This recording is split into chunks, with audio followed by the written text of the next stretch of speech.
He is CRUX Conception, and he lives in Fort Wayne, Indiana, and has over 20 years of law enforcement experience, now retired. He has criminal profiling and teaching experience and as an adjunct professor. CRUX has now taken his years of experience, education research, and training to incorporate novel methods of teaching and learning. CRUX, welcome on stage. Thank you, everyone. My name is CRUX Conception. It's a pseudonym for crisis intervention. I have over about 25 years of law enforcement experience and 15 years of being an adjunct professor in psychology and team building skills. Well, where do we start? We're going to talk about how to enhance methods to recruit qualified minorities in the tech world. And you're probably sitting back and wondering, what in the world is a retired law enforcement official going to teach us about how to recruit qualified minorities? And when I usually say this, when I give lectures, I usually tell people law enforcement and the people in the tech community have one common goal and one common bond, and that's problem solving and getting to the truth and solving problems. And when I say that, usually the crowd or the people, the attendees, are shaking their head in somewhat of agreement. And another thing I like to mention when it comes to qualified minorities or recruiting qualified minorities, the tech field, the tech industry, and law enforcement, again, are on that common road and traveling that common road, because when individuals of color or sexual identity attempt to want to join these organizations or start a career with these organizations, they're kind of felt left out. And it's the same feeling in the tech world when they have job fairs at colleges, and law enforcement when they have job fairs at colleges. You see the same tendency with these individuals. I speak on criminal profiling, or how to profile someone that's going to steal your data, and I talk about mental health and team building. And within the last 2 years, the most conferences I speak at are tech conferences, and that is just it's not odd. It's a breath of fresh air. I've only spoken at one mental health conference in the last 2 years involving law enforcement and the mental health profession. So I want to thank you guys for that. And I also want to thank Stretch, Prezi. They put me on the map back in 2019. And we'll talk about also strategies that technology companies can use to recruit more qualified people of diversity and color in the IT world. We'll also talk about novel recruitment policies that will enable technology companies to employ more qualified minorities. And notice I'm saying the word qualified, because this is not because of a person's sexual orientation or their color, you should give them a job. I'm saying, no, go out there and recruit qualified individuals. Diverse conversations is another thing we'll talk about. This presentation will discuss how to cope with conversing or conversating with individuals who are from different backgrounds. The last 2 years, the last year and a half, worldwide, not just in the United States, have given us something to talk about when it comes to diversity and equity and justice. And I don't know about you, but it may have been somewhat of a difficult conversation to strike up or to listen to, because you are not from this background. I am not from that background. So how do we talk? How do we have these conversations? And the thing is, ladies and gentlemen, is just be yourself. Be who you are. Diversity, employers of HR should ask vital questions to open one's way of thinking when they're recruiting individuals in order to find qualified applicants in diverse backgrounds. There are exceptional individuals out there with qualified skills. You just have to be exposed to appreciating these individuals. I know it's easy for me to sit here and say, don't look at the skin color or their accent or their physical features, because that's who we are in human nature. But when we dig down and we open up and dig down deep, you'll find out that yourself and the individual that you're talking to have similarities. Another thing is to educate yourself. Read books and articles, educating yourself on other cultures. Please do not watch media, do not watch news to get it. You're only seeing one side of the story. If you happen to be a person of non-color, a white person, and you are interviewing a person of color or of different, opposite sexual orientation, you should be able to fit in their shoes. Ladies and gentlemen, one thing I had to say as an educated Black man who's working on his PhD, who has a master's degree and 2 bachelor's degree, I am now I am literally using what we call in America my white voice with you. Uh, this is a voice that we have to use in order for individuals of color or individuals of a diverse background to fit into society. We have to talk white. We have to use our white voice. But when we get home, we're a different person. What I'm trying to say is you have to understand that that individual that you're interviewing for that job has worked hard. He's not being fake, she's not being insincere, but in order to succeed in the world, a world which is predominantly controlled by individuals of non-color, of white individuals, we have to fit in and have to use our white voice and have to say this instead of that. And you have to know that. And then you won't see that by watching CNN or Fox or BBC. Get books and educate yourself. That's if you're really serious about getting and hiring and qualified individuals. You have one asked, if you have one, ask a Black or a white friend. Basically, that's the truth. Ask someone if they're your friend or you deem them a friend. Ask the person of color. Niceties that make distinct skills that make you stand out. The diversities that make us rare and unique. If it's your ethnic background, race, ethnicity, custom, religion, belief, sexual orientation, form of individuality, these may be a cause of contention. And what I mean by that is you have to appreciate that individual's background and different culture. For instance, being in law enforcement for 25 years and being an educator for 10 years, but as a law enforcement for 25 years, I have to say I never saw color. I saw a lack of understanding of one's culture. I just got back from Prague, and the culture there was similar to here in the United States. I have not been to a place where culture is different, where I feel out of place, except for the United States. You have to understand their culture, understand that it's not the skin tone, it's not the sexual appearance, it's not that you're interviewing a transgender individual. You have to understand and appreciate their culture. If you don't appreciate it, at least understand it, and you'll be a step above anybody else in the HR or someone recruiting. Impacts of diversity. This is J. Edgar Hoover, the director of the FBI. I see now a lot of days individuals want to, in America and even now abroad, want to change names of buildings or destroy buildings or remove the names of statues or remove statues.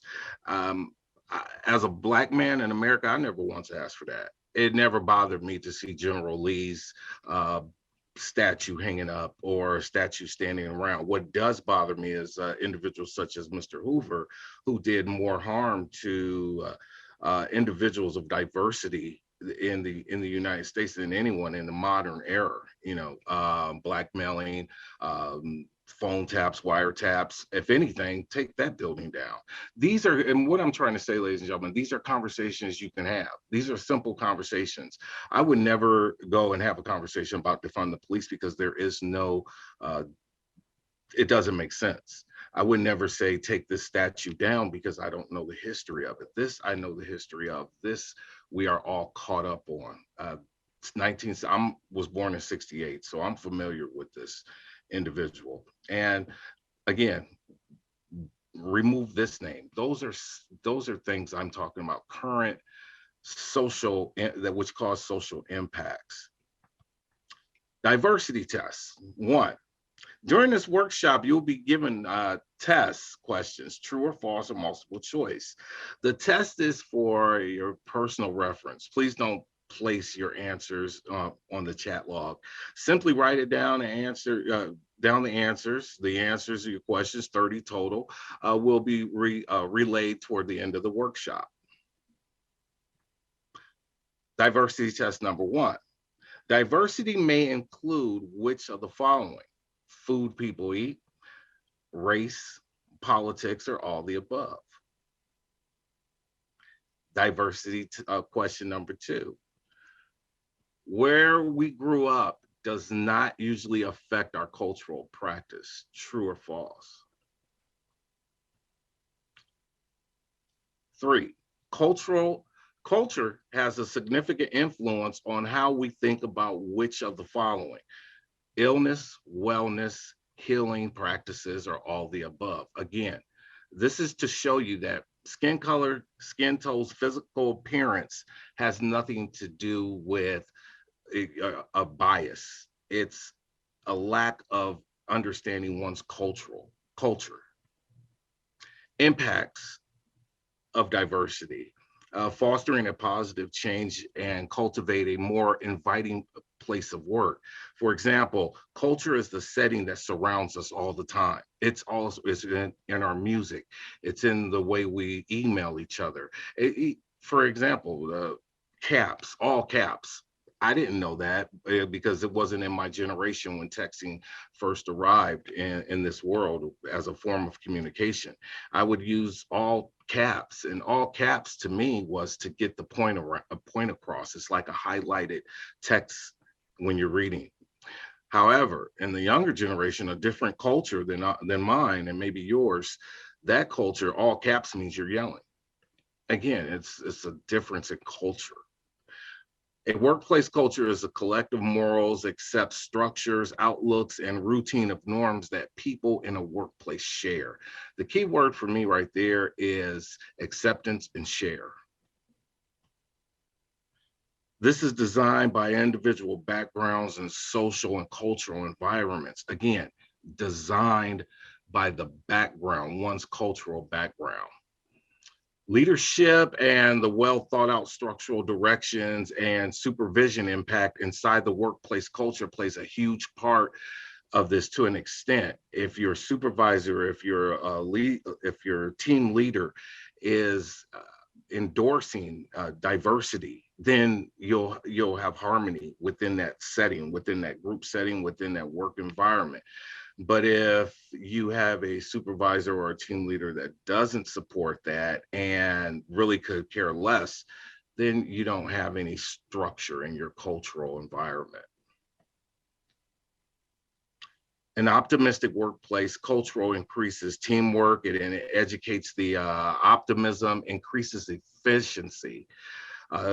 Job gratification, group effort, and work performance are all enriched in the workplace setting and decreases stress in employees. For example, again, if you're at a workplace, you're around the work cooler and you're talking about politics, which nowadays can be talking about politics nowadays could be incitement for a physical altercation, which is unfortunate in this day and age.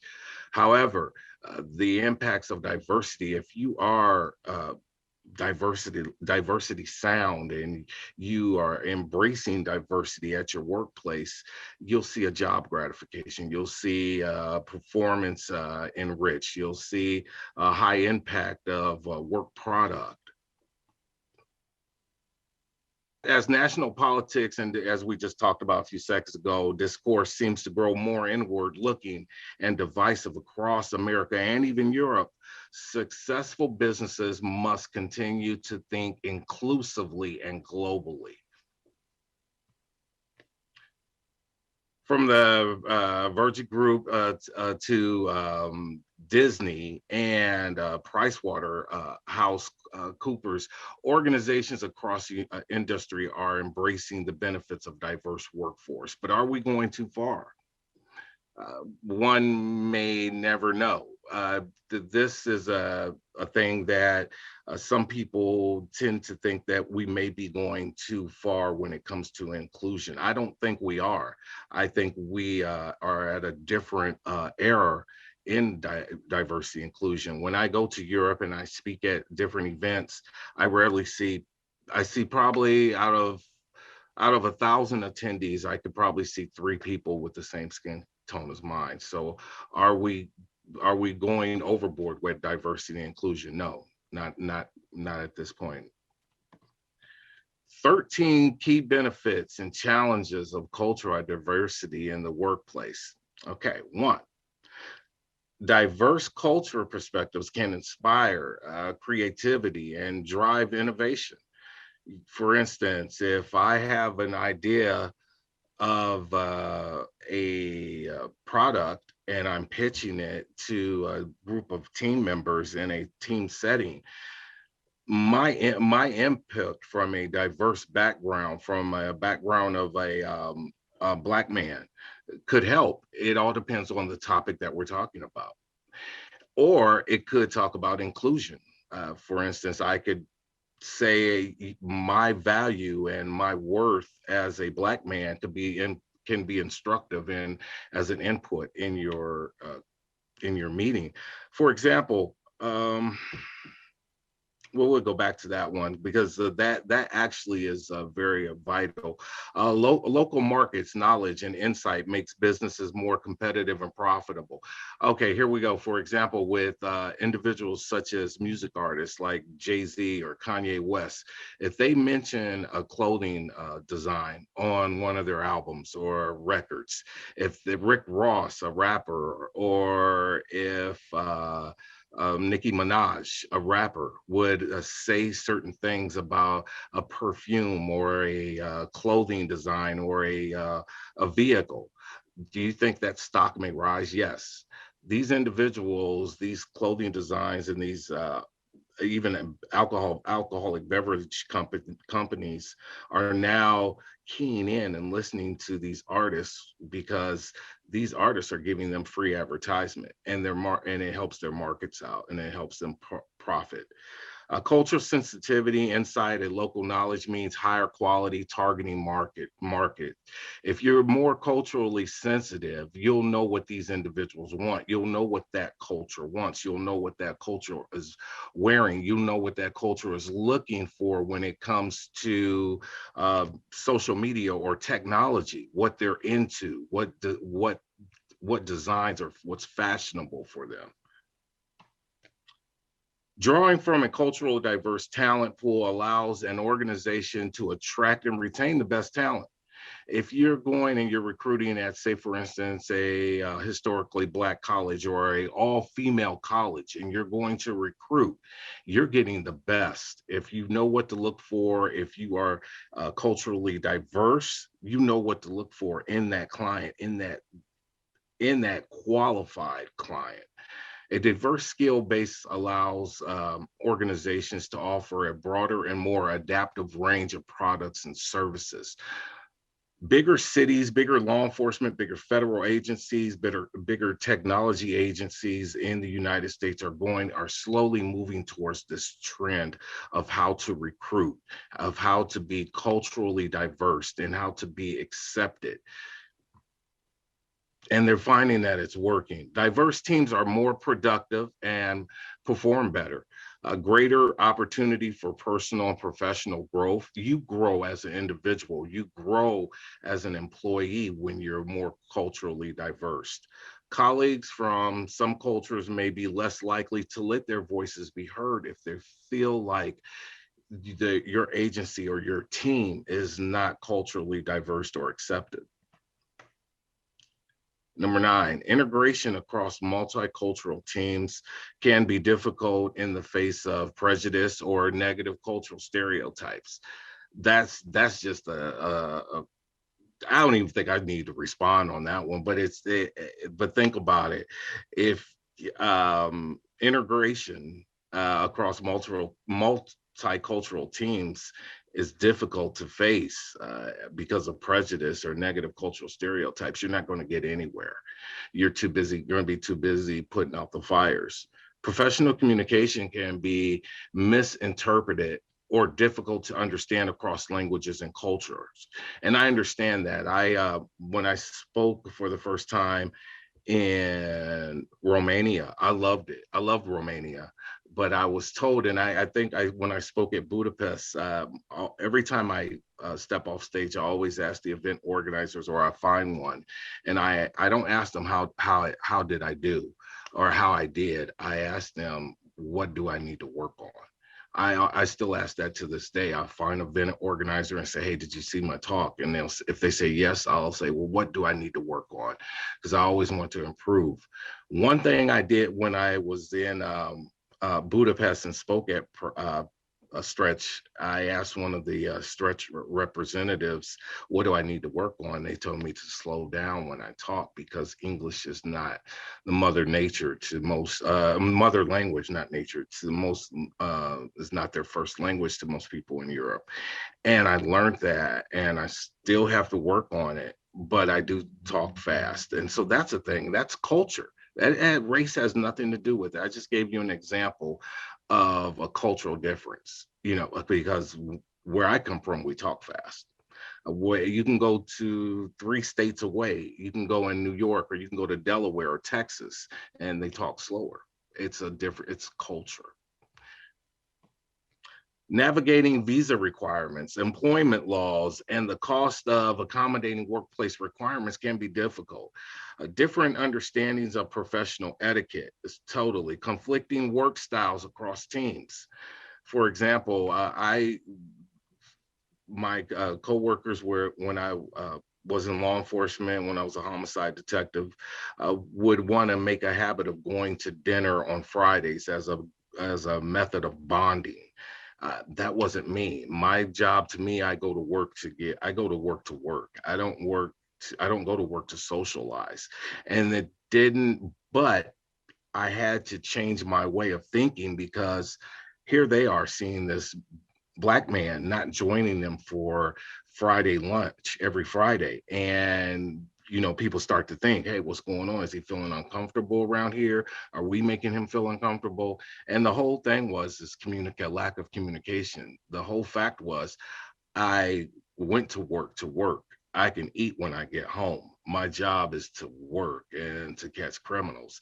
And once I explained that to them, they had a better understanding. And once they explained why they feel the need to break bread every Friday and have a brotherhood or unite was important to them, I understood that, and we came to a common agreement, common bond. Back to the diversity test questions. Number 4, if we recognize diversity and understand culture, our ability to work with others is usually more successful. True or false? Gaining cultural competence involves which of the following? Formal or informal learning, not worrying too much about cultural competence, practicing what we have learned, asking about what we do not know, or E, A, C, and D only. Diversity training does usually discuss holidays, their meaning, and why we celebrate them. True or false? Diversity companies enjoy 2.3 times higher cash flow per employee.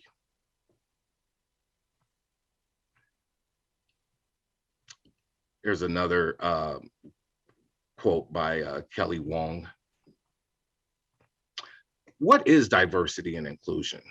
Diversity refers to political beliefs, race, culture, sexual orientation, religion, class, and or gender identity difference. A lot of people say, well, why don't you put that slide first? I don't want to put this slide first. I should, in a way, but if you think about it, we're on halfway through the slide, and some people may think, okay, yes, I am diverse. I am real well-rounded. But when you see this slide, you may think, maybe I'm not so diverse, or maybe I am diverse and I didn't even know it. That's why I show this slide in the middle. In the workplace, diversity means your staff consists of individuals who bring new perspectives and background to the table. What is diversity and inclusion? Again, continued. Inclusion means that everyone in the diverse mix feels involved. Is that how it is at your company? Valued, respected, treated fairly, and embedded in your culture. Empowering all employees and recognizing their special talents is a part of creating an inclusive company. Diverse and inclusion environment establishes a sense of belonging among employees. When employees feel more connected at work, they tend to work harder and smarter, producing higher quality of work. And you'll have less attrition rate, which means you won't have a lot of employees jumping ship because they feel like they're not valued. As a result, organizations that adopt diversity and inclusion practices see huge gains in the forms of business results, innovation, and decision making.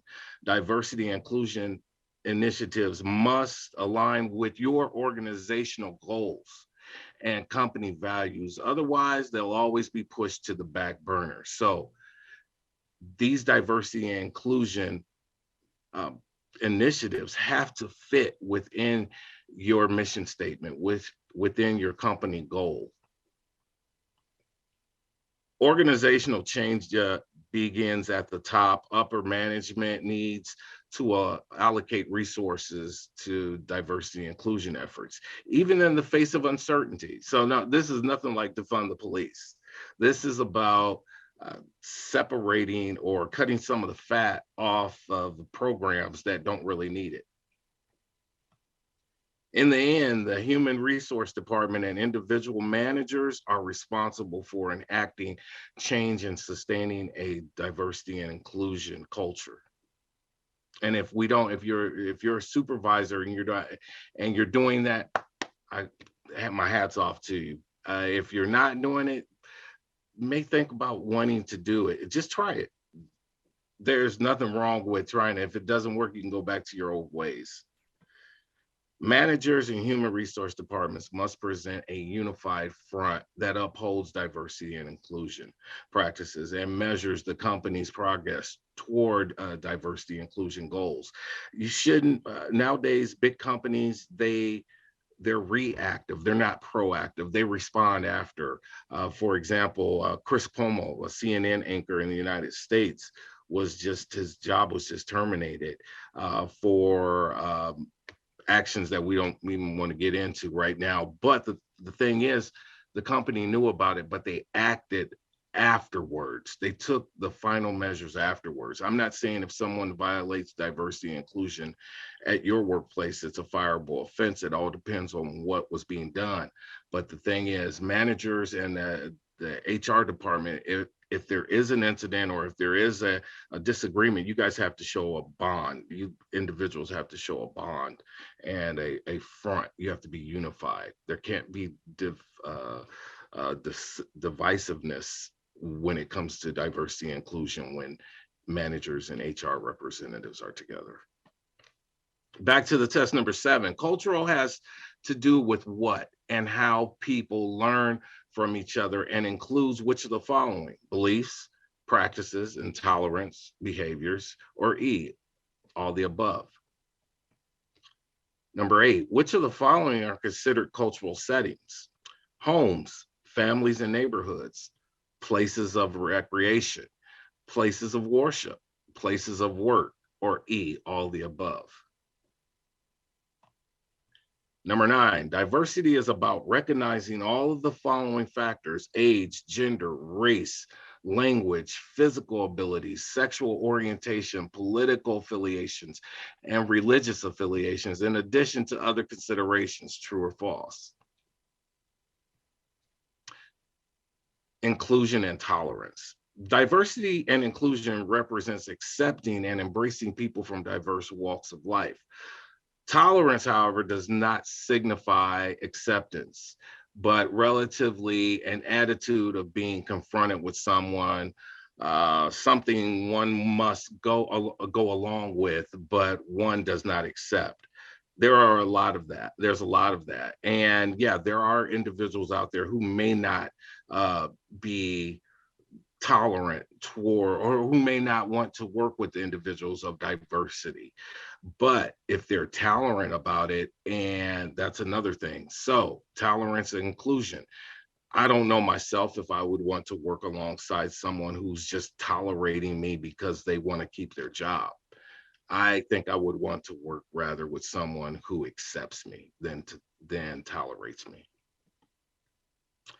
This isn't just obscure variance, because diversity and inclusion have real commercial advances and even indirect methods of bias, and have gradual negative proprieties. For example, when I go to these tech conferences in Europe, I I see, say for instance, 1,000 attendees. I may only see 3 to 5 attendees of but they have the same color as I. And how do I feel about that?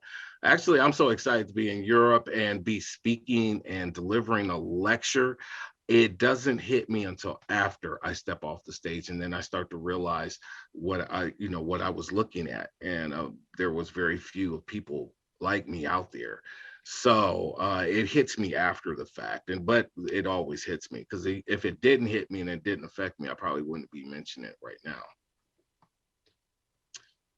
Studies show individuals are compelled to label and classify others. It's easy to put individuals into a container than to learn their actual individualities. It is. If you just want to put all Black people here, all people in a different sexual orientations in one jar, and put all people with red skin, brown skin, green, if you want to just separate them, that's easy.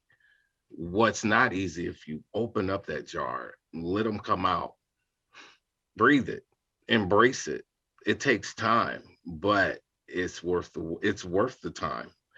Feeling a low confidence of frequency fuels the philosophy and permit it to endure in a normal development of living. If you have low confidence, if you're at work and you feel like you're not included, if you're a person who of a diverse background or a diverse culture, and you come home every day and you feel like your confidence is shrinking every day and you feel low confidence, that's not a good workplace. That's not a good work environment. And if that organization is not willing to change, then maybe you should change, or maybe look for a different place of employment if it's affecting and infecting you.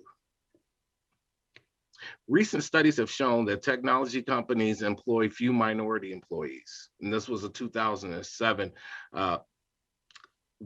2007 research study. In computer science and other information technology programs, minority students are underrepresented relative to their share of the population in America. When they graduate with a computer science and engineering degree, they are less likely to join tech jobs. Most of them opt out from their tech jobs because they feel like they are underperforming compared to their white counterparts.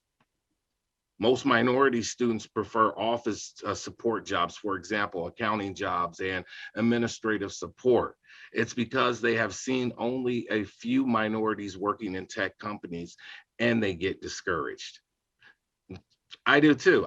For example, when I was in college and law enforcement agencies were coming, you have CIA, Secret Service, DEA, FBI, and a couple local law enforcement at these job fairs. I I did. Myself and a couple other minority students felt intimidated, felt scared to go talk to these individuals, because they seen that when they were talking to white students, that they were laughing, joking, handshaking, smiles. When it came to us, it was a serious conversation. So we felt out of the loop. And I'm here, and when I did my research on this, and my research was, I sent out 1,300 blank questionnaires, anonymous questionnaires for them to return back to me anonymously. And I sent them out to minority students, students of female students, students of gender identity, students of color, and they all sent them back and said the same thing. And that's what it gave me, what we call it shook me. Basically, that means it just, you know, woke you up. And I couldn't believe how, in comparison, law enforcement recruiting practices were similar to technology recruiting practices. Another reason why there are few minorities in the IT workforce is that most minority students are not in the networks to find out about opportunities in the tech companies. When a company goes to different campuses for recruitment, most minority students don't show up because they're not aware of it. They're not in the IT clubs, or they're not into their tech clubs or gaming clubs. Let me take that back. They are into it, they just aren't aware of it. Is because in many IT interviews, interviewers give the coders a whiteboard meeting. Many minority students have never heard of this type of interview, and they are underprepared for it, and hence they prefer not to show up. This is just an example. Most minority students believe that you must be twice as good and and this makes them afraid of interviews. They do not understand that the interviewer wants them to go through errors and not only to present the correct answer. They don't understand that. They think that they are in that interview are being set up to fail. And minority students aren't privy to this understanding. And what I said at the beginning sentence, most minority students believe that they have to be twice as good. That is something that is taught in the Black community, especially particularly the educated Black community. And what I mean by that, I'm talking about where you have traditions of minorities, not just Black, but minorities who are college bound. My family, you either go to college or you get a job ASAP the minute you graduate from high school. And so it's told to us by our grandparents and our parents and our elders that you have to be twice as good as your white counterparts. And that's said through every educated minority community, and that you have to be twice as good because to this day, I don't know why that's said to us, but it's said. I think I have some understanding, but not enough to publicly say it without being incorrect. Test question number 10. Which of the following does culture not affect? What we believe, how we think, our values. Cultural affects all the above. D. I think I just gave you that answer. Cultural competence is the best thought as being an individual's behavior and actions. True or false? Repeating. Cultural competence is the best thought of as being an individual's behavior and actions. Number 12. Developing cultural competence has to do with which of the following? A, policy making. B, administration. C, individual practitioners. D, consumers. Or E, all the above. Active listening. Active listening is a stealth weapon of effective negotiations. Active listening is what I used as a former hostage negotiator. It's a key ingredient at the FBI trains their hostage negotiators to active listening. How do we normally gain information? Official voice, questioning, interviewing or interrogation. There's a difference. Accusations or confrontations, investigating, physical or physical presence. The reason we do this in active listening is basically how we talk to people, how we communicate with people. And if you use active listening, it's basically a skill set of empathy, not sympathy, empathy, rapport building, influence, and once at the top of the stairway, it's a behavioral change. That's the total goal, and that's what active listening does. It influences a behavioral change in both the individual's having a conversation. It takes out normal functioning level and brings it down to a level of brings up rationality. It takes out the emotion of it.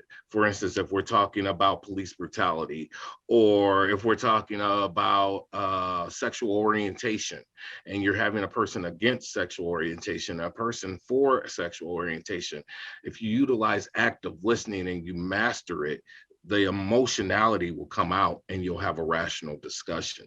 I know some people say, well, you need emotion in some conversations, especially conversations like that, in order to get your point across. In my opinion, not if one person is emotional and the other person is emotional, that's not going to work out. So therefore, you have to rationalize it out to get a equal level of rationality. The purpose of active listening is to lower emotions and return the subjects to a normal conversation. Establish rapport building. It helps you to become influential in your conversation and your words that you use. It helps gathering information. It encourages behavioral change. Voice. As a former retired negotiator and as a speaker, your voice is your number one tool. The way something is said, the tone, the inflection rate can be 5 times more powerful than what is actually said. The tone of the voice, the demeanor, the way it's projected, the sincerity are more important than any single phrase that you use. When I speak, excuse me, and hopefully next year, we'll be together. And when I'm moving around the stage, you'll see that I'm very passionate about what I talk about because I believe it. I believe actually this works. I believe what I talk about in mental health works, social justice work. I don't believe it's the right method, but I believe in what I'm saying is helpful, and you'll see the passion in it when I talk. So therefore, when the way somebody says something, the way they use their hands, the way they talk, you can tell that they're passionate about it, and to them it's important. Statements of emotions being heard. Uh, you sound angry. You seem hurt. I hear loneliness. You sound betrayed. Those words right there, for example, it's better than I know how you feel. If I used to be one of those individuals to say, I know how you feel, or I understand where you're coming from, that's a total no-no in negotiation, because you don't really know how that person feels. You didn't wake up with that person. You didn't have breakfast with that person. You're not in that person's body. You're not in their head. So the best thing to say, or not best thing to say, I'm sorry, an alternative word you could say, or an alternative phrase you could say is, you sound angry. You seem hurt. I hear loneliness. Those are things that lets the person that is telling you, that is talking to you, know that you're listening, and also that you're hearing what they're saying. You're hearing the stress or the frustration in their voice. Emotional labeling, identification of underlying feelings. These are things that this whole segment here, ladies and gentlemen, is a segment from my active listening skills as a crisis negotiator and a hostage negotiator, because there's 2 different meanings to those. And I basically took out all the cop lingo, all the police lingo, and made it civilian friendly. You can look up active listening, and you know that businesses and organizations and teams utilize active listening to bring harmony and understanding in their workforce, in their workplace. And I truly believe, based on 25 years of law enforcement, based on my education, and based on my academic profession, that this will truly work with helping individuals get together and combine in a cultural diverse atmosphere. Paraphrasing is another way, putting meaning into your word, restatement, giving the meaning in another form. That was Webster's definition of it. This used for brief confirmations of meanings, and it displays that you're alert. Basically, for example, she always talking and doesn't pay attention to what I say, is what the speaker would say to me. And as a listener, I have a negotiator here, but as a listener, you can go, she doesn't listen to you. That lets the person know that you're listening to them and that you're confirming what they just said and you're alert to their words. Ladies and gentlemen, if you try this and you're sincere about it, that person that you're talking to will be more adapt to you. And it's like a mirror reflecting, a brief follow alongs, for example, repeating the last few words of what they said. Good initial techniques. It helps the person, the speaker, the negotiator get oriented to the subject. For example, she doesn't pay attention to what I say to her and it makes me angry. Your response could be, it makes you angry. That can work in person, telephonically, it can even work through text messaging.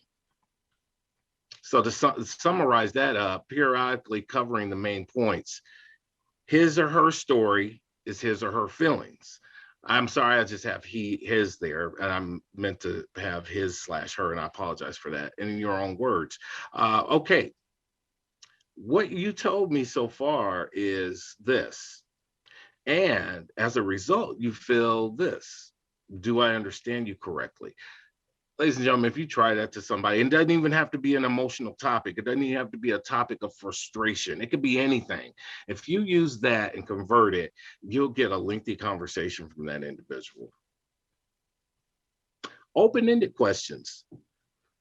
Questions that require more than a yes or no. What, how, when, what happened today, how would you like this to work out? What the benefits of an open-ended question is, it conveys a sincere interest in gaining understanding. It gives a freedom of response while framing the scope.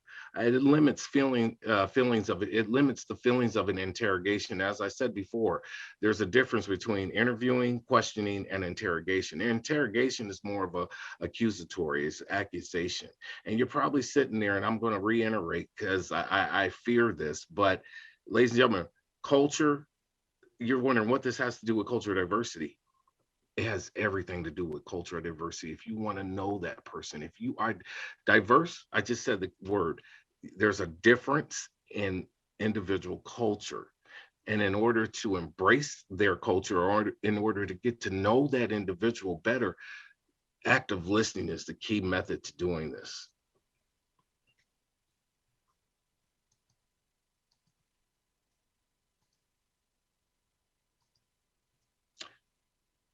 Test number 13 or question number 13.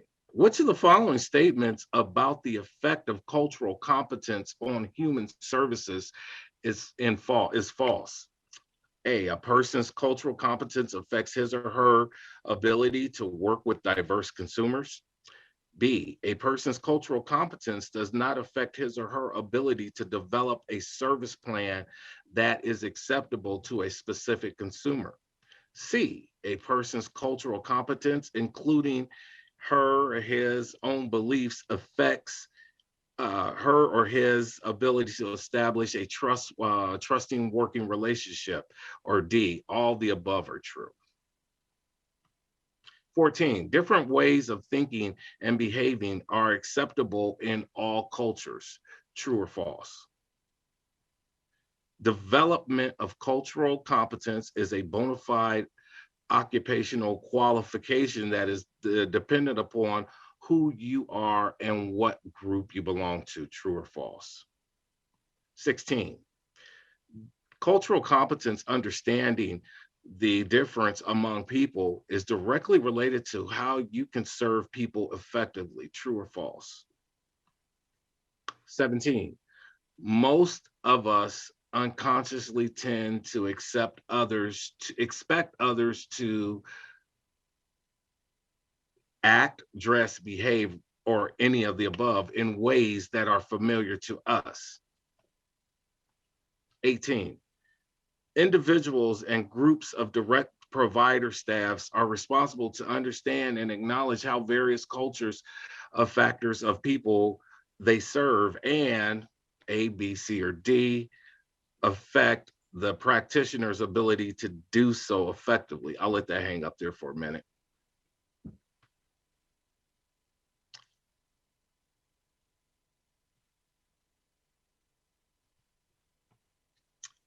Few minorities. Another reason for fewer minorities in this field is because most minority students only go for undergraduate degrees. When students from other races advance their education up to a doctorate level, master's degree, they become more qualified and hence they are more preferred than a minority student. This was a 2006 study. Few minorities again. There are various strategies that technology companies can use to recruit more minorities in the IT world. One way is through eliminating bias during recruitment. And how do we do that? There are various strategies that technology companies can use to recruit more minorities in the IT world. One way is through eliminating bias through recruitment. So what I mean by that is, I said that twice, sorry. What I meant by that is you can go and recruit at historically Black colleges, HBCUs as they are called. You can go and recruit in colleges that have a higher level of minorities in as a technology major. You could do better research, basically. It can be achieved by having blind auditions for applicants and through using software that strips off biographical information from the resumes to avoid biases. Technology companies can also choose other recruitment firms to hire qualified employees, as this will help to reduce the bias of IT managers during hiring. Tech companies should introduce monitoring programs that will mentor minority students, minority IT students, and increase their confidence to face interviewers. Number 19, cultural competences and individual quality, but it also is affected by what? A, the individual coworker, B, the working environment in which the individual practices, C, the culture of practicing individuals, D, none of the above, or E, all the above.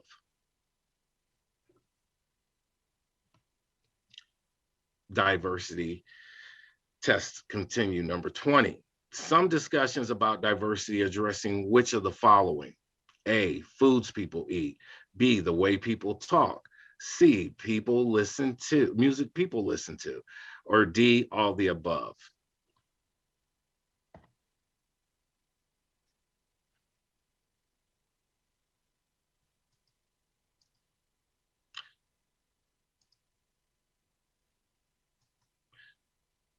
Question number 22. Which of the following is not one of the three indicators of workplace inclusiveness?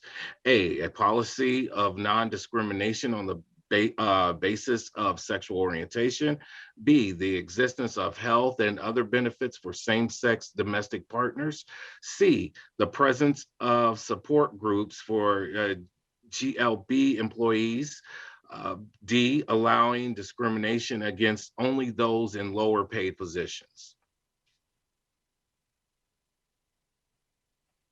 23, ageism and ableism are examples of what? A, disabilities, B, stigmas, C, diversity, D, organizations. That's a tough one. Few minorities. Some minority students feel inferior while working with white students. Ladies and gentlemen, again, these questions came from, if there's not a quote under it from a research, these questions from this PowerPoint, all these PowerPoints, except for the active listening segment, came from your peers or your future peers. Again, I sent out 1,300 questionnaires and to minority students in whose majors of technology and graduating students who are either working or looking to work in the technology field. And these were the results of these anonymous returned questionnaires they sent back to me. Interviewers should also use standardized questions during interviews and not subjective ones, as this will attract more minority students for interviews. Technology companies should come up with recruitment policies that will enable them to employ more minorities. For example, they can introduce a system which requires them to employ more than 2 minorities in every batch of new hires. This was research discovered in 2007. Tech companies should look beyond the mainstream network to find IT students, IT student graduates. Minority IT students should also enroll in graduate and doctoral programs so that they can have a competitive advantage in the job market. In conclusion, there is a need to improve diversity and increase the representation of minorities in the workforce, in the IT workforce, as it will enhance innovative and creative thinking. And as for this, on a side note, this also goes for law enforcement worldwide. Need to follow these steps. Minority students should be motivated to join the workforce through the introduction of workshops and training applications where they can be trained on how to face the interviewers. I did a speech for a minority coders in Columbus, and the one thing I gave them was a thing called 101 interviewer questions, and it's the answers to 101 toughest interview questions. It's what helped me to get in law enforcement, and I sent this a copy out to about 33 students, and they said that it helped them, again, to show the comparison between law enforcement and technology in regards to its hiring practices. Biases during hiring should also be eliminated so that more minority students are given a chance in the job market.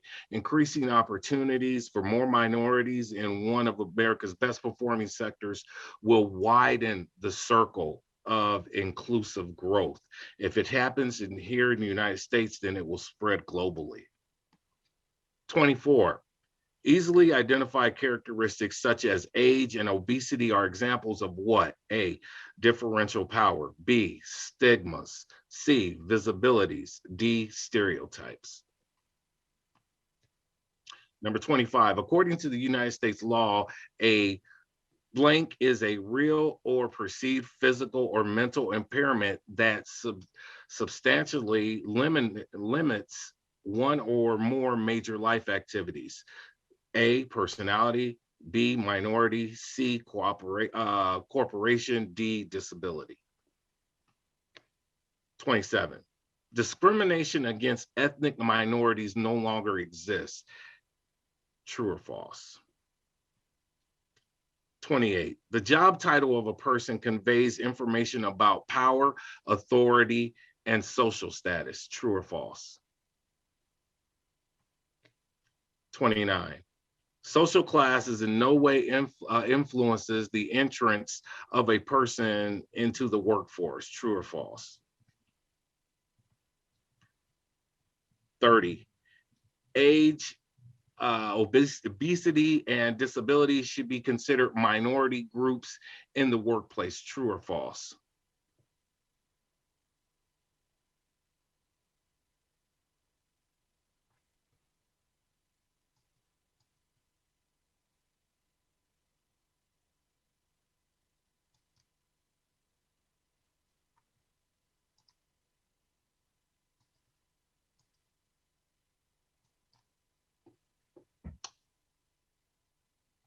Any questions? Hi there, CRUX. Thank you so much for showing us this different perspective. With that said, I would like to ask all of our attendees to please stay on the stage tab. Hopin has a little bit of problem with its servers, so our new attendees cannot join the stream right now, but we have 162 of us here with you, and we will carry on with the program at 3:15 CET. But before that, I think the question and answer tab is not available for us. So I will ask you to share perhaps a story if you can think of anything about a time when you could turn around an organization and make it measurably more diverse and inclusive. Okay. Yeah. Actually, there was one time, and I think I said earlier in my speech that, like right now, and it's a in blacks in the black community, it's common in the United States where we use our white voice, and this is my white voice because I'm using proper diction and Right. terminology. But when I'm home or I'm on the streets with my boys, I was interviewing a guy on an investigation, and I had my earpiece in, and the rest of my intelligence unit was listening and monitoring it. And this guy was talking, and I kept calling him bruh. I said the word bruh, B-R-U-H. It's short for brother in the black community, and we were building a dialogue again using active listening. I was building a rapport. I wasn't being fake or insincere, but I was like, yeah, bruh. Okay, and tell me what happened next. And I said, oh, bro, really, did that happen? And I said, that, and it's natural. I wasn't being fake. That's just naturally who I am. And I went and I talked to them, and one of the guys on my team got in my radio, and he said, man, if you say the word bro one more time, I'm gonna scream. And so we got back, and I got to them, and we start talking, and I let them know. I said, for you guys, because they were all white, I said, you guys can go to work and come home, and you can talk to your wife and your family like this, and you can come home to work and you can talk to me and have a conversation. But if I talk to you in my relaxed conversation as I would another person of my color, you'd look at me like I was ignorant or crazy. And I said, it's not like that. I said, I am forced. Not only did I have to go and get a bachelor's degree, I had to go and get a master's degree. I had to work on a PhD so I could be on an even playing level with you. And I have to use your language and your dialect and talk so you can understand where I'm coming from. But for you just have to be you, and that's it. I have to make all these changes. And they sat there, and one guy came up to me, he was Italian, and he said, he said, wow. He said, I never thought of it like that. He said, wow, in order to succeed, a lot of people have to be like this. And I said, yeah. So, and it changed their perspective on the way they thought. Thank you so much. Thank you for that story. I think that the entire presentation tells us a lot about different perspectives, and thank you for letting us look into the world through yours a little bit. With that said, thank you so much. I am extremely sorry that Hopin is not living up to par with our expectations, but I would love to show you our gift. We will send you this. Oh my gosh, I love it. I love it. Thank you so much. Thank you so much. Can I say something real quick? Go ahead.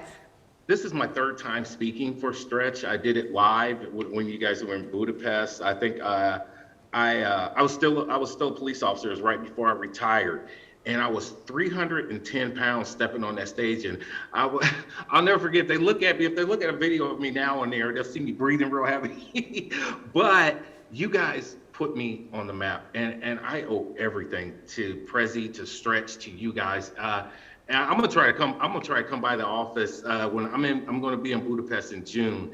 And I love you guys. You really don't know how much you did for my self-esteem, for my speaking career. You guys really put me on the map, and I don't think you even know how. I mean, if you go back and look at all the places I spoke at since I stepped on that stage at that theater in Budapest, you guys really changed my life, and I want to thank you so much for that. Thank you so much for sharing that with us, and thank you for coming and sharing your perspective again.